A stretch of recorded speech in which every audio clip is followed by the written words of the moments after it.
네, 안녕하세요. 오늘은 이차 함수의 그래프를 다섯 번째 시간이 되겠습니다. 자, 오늘은 이차 함수의 식을 구하는 것을 배워보겠는데요. 크게 네 가지 유형으로 나눠서 공부를 해보겠습니다. 네 가지 유형으로 나눠보자. 자, 꼭지점이 주어진 경우는 표준형으로 놓습니다. 자, 추계 방정식에 놓은 경우도 표준형으로 나요. 왜 표준형으로 놓죠? 자, 표준형의 경우는 꼭지점의 경우 PQ를 바로 알 수 있고 추계 방정식인 경우 P 값을 바로 알 수 있겠죠. 자, 그래프가 세 점이 주어졌을 때, 그래프가 지나는 세 점이 주어졌을 때는 이 세 점을 통해서 ABC를 연립해서 풀 수 있기 때문에 일반형으로 놓습니다. 자, 그리고 x 절편의 두 점과 그래프를 지나는 또 한 점이 주어졌다. 이 얘기는 뭐예요? 자, 방정식 형태의 두 근과 또 다른 한 점을 주어졌다고 그랬으니까 형태를 방정식 형태로 놓는다. 이렇게 해주시면 좋겠습니다. 그래서 두 근이 드러날 수 있게끔 앞에 이 창의 개수를 이렇게 써주시면 되겠죠. 자, 이런 형태로 놓고 풀면 되겠어요. 자, 그렇다면 한 문제씩 적용해 가면서 풀어보죠. 자, 첫 번째 꼭지점이 주어졌어. 자, 꼭지점이 1, 2로 주어졌고 한 점 3,12 주어졌는 포물선이다. 자, 이 포물선에서 뭐를 착착하는데 2차 함수라는 것을 알 수 있겠죠. 자, 그러면 y는 a에 지금 여기 2와 1이니까 x에 마이너스 1 이렇게 써주시고 얘의 제곱 그 다음에 q는 얼마야? 2 이렇게 표준형으로 일단은 써주시겠습니다. 자, 이렇게 써주신 다음에는 3과 10을 대입하면 되겠어요. 그럼 여기다가 10을 넣고 여기다가 3을 넣으면 3-2의 제곱이니까 2의 제곱이니까 얼마예요? 4a 플러스 2죠. 그럼 2가 이쪽으로 넘어가면은 8은 4a가 될 테니까 따라서 a는 2 이렇게 되겠죠. 그래서 여기가 2가 되겠네. 그러면 우리가 완성하려는 식은 뭐야? 이런 식으로 표현이 되겠습니다. 네, 여기 됐죠? 네. 자, 그럼 밑에 거 한번 봅시다. 추계 방정식이 주어졌을 때. 자, 이번에는 추계 방정식이니까 꼭지점에 x좌표만 아는 경우죠. 자, 여기가 마이너스 4니까 얘는 어떻게 주어져요? 얘를 마이너스 4니까 부호를 반대로 해서 이렇게 해주셔서 이렇게 쓰셔서 이렇게 가야겠죠. 자, 그리고 여기에 마이너스 3과 4를 넣고 마이너스 2와 13을 넣게 되어 있어요. 자, 그럼 첫 번째 여기다 마이너스 3을 넣으면 얘는 1이 되겠죠. 그리고 얘는 y값은 4를 했으니까 4를 먼저 써주고 자, 얘는 a 플러스 q가 되겠네요. 자, 두 번째, 자, 여기다 마이너스 2를 넣게 되면 얘는 13이 되고 얘는 2의 제곱이니까 4a가 되겠네요.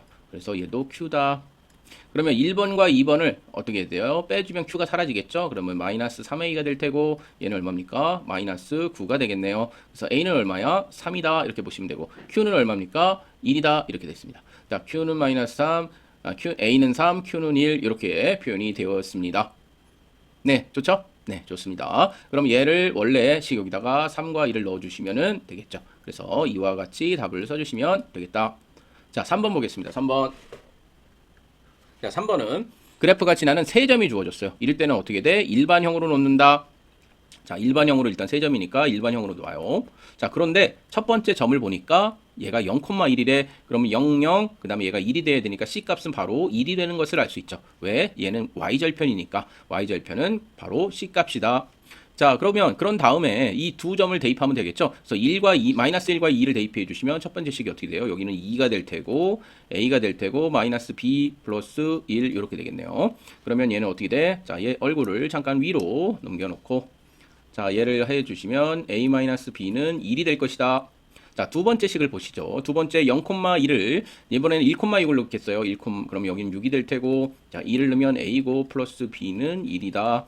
그러면 얘는 어떻게 되냐? 마이 5가 되겠네요. 그쵸? 그래서 이렇게 해서 두 개를 더해 주시면 2A는 얼마가 돼요? 6이 되니까 A는 3이 되더라. A가 3이면 B는 얼마예요? 2다. 자, 이 푸는 형식을 이렇게 보시면요. 어떻게 돼요? 자, A, B, C를 결국 3개의 식이 나오고 미지수가 3개이니까 3원 1차 연립방정식이 되겠죠.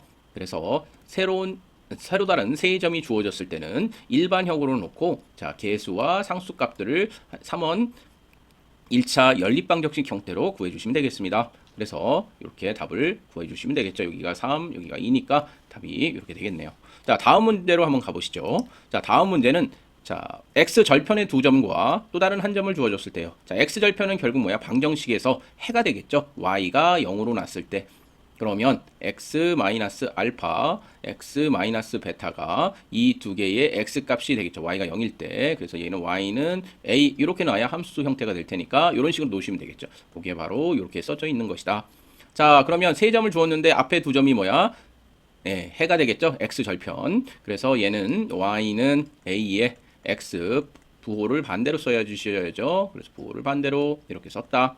이렇게 썼는데 3,20이 됐어. 그러면 여기가 20이 되고, 자, 여기다가 쓰면 a 곱하기 얘는 얼마예요? 5가 되죠. 여기다 3을 넣으면 어떻게 돼요? 얘는 2가 되겠죠. 두 개 곱하면 10이니까 20이 되려면 a는 얼마가 돼야 돼? a는 2가 돼야겠죠. 그래서 여기에 2를 넣으시면 이와 같은 형태로 될 테고, 얘를 풀어주시면, 전개해 주시면 이와 같은 형태가 되겠다. 어때요? 할만합니까? 네, 할만하죠. 자, 그래서 한국에서, 우리나라에서는 어떻게 하느냐? 2차 함수를 크게 표준형과 뭘로? 일반형으로 나눴다. 자, 표준형은 뭐야? y는 a의 x-p의 제곱에 플러스 q에서 꼭지점을 바로 할 수 있는 거 일반형, 아니 표준형. 일반형은 뭐야? 2차항의 개수와 1차항의 개수와 그 다음에 y절편을 바로 할 수 있었다. 이것은 일반형이다. 이렇게 두 개로 놨는데요. 미국에서는 어떻게 식을 분류하나 봅시다. 자, 첫 번째로 미국에서는요, 바로 이렇게 일반형을 스탠다드 폼이라고 불러요. 우리나라 표준형이랑 조금 다르죠? 예, 의미는 다르죠. 어쨌든 얘는 이런 식으로 부르는 걸 스탠다드 폼이라 부른다. 자, 쿼드래틱 펑션이라는 말은 뭐예요? 쿼드래틱 펑션이라는 말은 2차 함수라는 얘기입니다. 쿼드래틱이. 자, 얘는 넓이를 나타내기 때문이에요. 자, 이 형식의 2차 함수의 표준형이다. 이렇게 보시면 되겠습니다. 2차 함수의 표준형. 자, 그렇다면 여기서 보시면 자, 요렇게 놓겠죠. 그리고 ABC는 뭐야? 실제 숫자이다. 그리고 2차 함수가 되려면 당연히 A는 0이 아니겠죠? 네. 자, 두 번째 형태는 뭐냐면 vertex 폼이에요. vertex라는 것은 꼭지점이죠. 그래서 꼭지점이 바로 알 수 있는 거. 자, 요런 식으로 넣는다면 H와 K가 바로 꼭지점이 되겠죠? 네. 그리고 A는 역시 0이 아니어야만 2차식이 가능하죠. 그래서 이 파라볼라, 포물선의 꼭지점은 꼭지점이다. 결국 HK라는 이 점은 2차 함수를 나타내는 포물선의 꼭지점이다. 뭐가? HK가. 그래서 두 번째 형태는 vertex 폼, 첫 번째 형태는 스탠다드 폼 이렇게 보시면 되겠습니다. 자, 그 다음에 세 번째는 intercept 폼이에요. 결국 뭐야? X절편 폼이죠. 그래서 fx를 이런 식으로 씁니다. 우리 아까 구했던 요거죠. 자, 이럴 때도 A는 0이 아니고, 자, 두 X절편이 나타내는 것은 뭐다? 2차 함수를 나타내는 포물선의 x절편이다. 이 두 개는. 그래서 세 가지 폼을 얘기한다 그러면 스탠다드 폼, 버텍스 폼, 인터셉트 폼 이렇게 보시면 되겠습니다. 그래서 이 세 가지 폼을 기억한다면 아까 어떤 점이 주어지냐에 따라서 이 폼을 골라서 이 중에 하나를 적용시켜서 문제를 푸는 게 훨씬 간편하게 풀 수 있다. 네, 이번에는 2차 함수의 요약 한번 가보겠습니다. 자, 이번에는 여기가 일반형이고 얘가 표준형이다. 자, 표준형일 때는, 자, 일반형일 때 공통된 건 뭐야? A가 양수일 때는 아래로 볼록, A가 음수일 때는 위로 볼록이다. 아래로 볼록, 위로 볼록, 이렇게 알 수 있었다. 꼭지점을 바로 알 수 있는 거 표준형이죠. 자, 얘 같은 경우 마이너스 2A분의 B, 다음에 아까 그랬던 4A분의 4AC 마이너스 B 제곱, 이렇게 되겠죠. 아까는 우리가 지난번에 선생님이 설명할 때는 이런 식으로 써 있었을 거예요. 요거를 살짝 이렇게 돌려놨습니다. 자, 대칭축은 바로 꼭지점의 x좌표니까 이렇게 쓸 수 있고요. 요것도 바로 이렇게 대칭축으로 알 수 있겠죠. 그래서 일반형일 경우에도 대칭축은 쉽게 계산을 해볼 수 있겠습니다. 그렇지만 꼭지점의 y좌표는 조금 더 계산을 해야겠죠. 자, 그래서 x절편, 자, 이 같은 경우는 x절편을 알 수 있으니까 x절편은 지금 바로 얘를 0으로 놨을 때의 값들이겠죠. 그래서 이렇게 표현해 주시면 될 테고, 그 다음에 얘 같은 경우는 근의 공식 형태로 써져 있죠. 네, 근의 공식 형태로 써놓 있다 보시면 되겠습니다. 당연히 이 안의 값은 어떻게 돼요? 0보다 커야 이 전체가 실수가 되겠죠.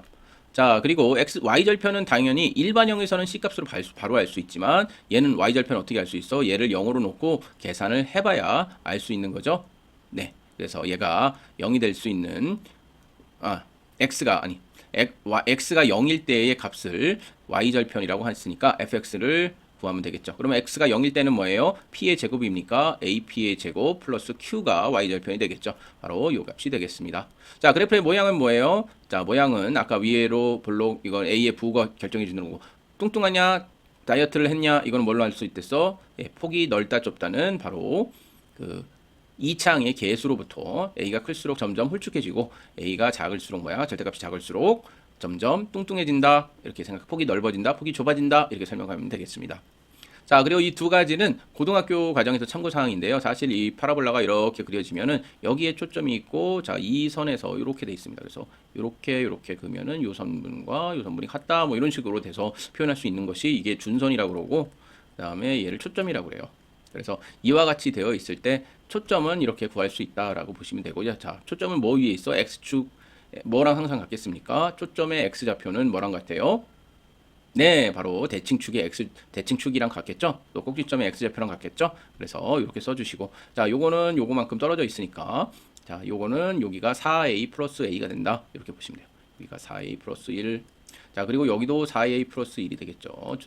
자, 준선이 그래서 얘는 Q에서 요거만큼 얘 위로 가 있고 얘 떨어져 있고, 그래서 요거 요렇게 바로 나올 수 있고, 얘는 또 마찬가지로 계산을 해보셔야겠죠. 계산을 해보셔야 된다 생각하시면 되겠습니다. 자, 그래서 여기 차이는 얼마다? 4분의 a의 1만큼 차이가 나더라. 이렇게 보시면 되겠습니다. 자, 요거는 요 두 가지는 사실 모르셔도 돼요. 요거는 고등과정에서 고등학교 가서 한번 배우시고, 기본적으로 요 네 개는 확실하게 알으셔야겠습니다. 그래서 요약 제가 한번 써놔봤어요. 자, 이렇게 해서 제가 2차 함수의 그래프에 대한 내용은 어느 정도 마무리를 했습니다. 여러분들 5가지의 강의를 통해서 마무리를 했고요. 그 앞에 함수란 무엇이냐, 또 함수를 배우기 전에 기초 설명 2개가 있어서 총 8개의 강의로 돼 있어요.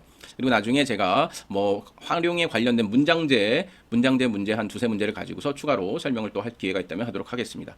2차 함수는 제일 중요한 게 뭐다? 예, 개념을 완벽하게 이해하고 암기하고 있어야 돼요. 개념을 암기한 상태에서만 문제를 빨리 풀 수 있습니다. 우리가 실전 개념을 배우는 가장 큰 이유는 무엇입니까? 바로 문제를 빨리 속도감 있게 풀어내기 위해서죠. 그리고 그것이 곧 학력입니다.